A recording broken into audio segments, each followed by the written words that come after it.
Fascist প্রধানমন্ত্রী শেখ হাসিনা ২০২৪ সালের ৫ August পালিয়ে যাওয়ার পর থেকে ৮ আগস্ট পর্যন্ত দেশ সরকারবিহীন ছিল।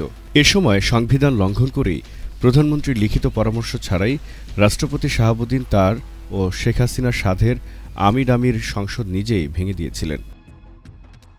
একজন কট্টর আওয়ামী লীগার শাহাবুদ্দিন শেখ হাসিনা সরকারের প্রশংসায় সবসময় পঞ্চমুখ থাকলেও ১২ মার্চ ত্রয়োদশ সংসদের প্রথম অধিবেশনে রাষ্ট্রপতি হিসেবে দেয়া ভাষণে শেখ হাসিনাকে উচ্ছেদকারী ২০২৪ সালের জুলাইয়ের ছাত্র জনতার অভ্যুত্থানকে দেশের গণতন্ত্রের ইতিহাসে গুরুত্বপূর্ণ ঘটনা হিসেবে উল্লেখ করেছেন। শেখ হাসিনার শাসনকে ফ্যাসিবাদী হিসেবে উল্লেখ করে বলেছেন, তৎকালীন ফ্যাসিস্ট সরকারের পতন ঘটে এবং হাজারো শহীদের রক্তের বিনিময়ে নতুন গণতান্ত্রিক বাংলাদেশের সূচনা হয়েছে।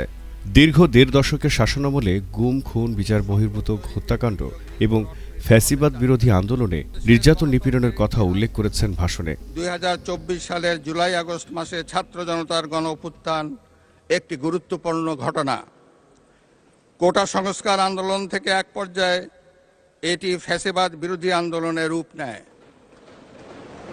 দেশের ছাত্র জনতা, কৃষক, শ্রমিক, শিক্ষক, সাংবাদিক, বুদ্ধিজীবী, প্রবাসী তথা সকল শ্রেণী পেশার মানুষ গণতন্ত্রের পক্ষে রাজনৈতিক দলসহ সকলের সম্মিলিত আন্দোলনের ফলে ২০২৪ সালের ৫ই আগস্ট তৎকালীন ফ্যাসিস্ট সরকারের পতন ঘটে।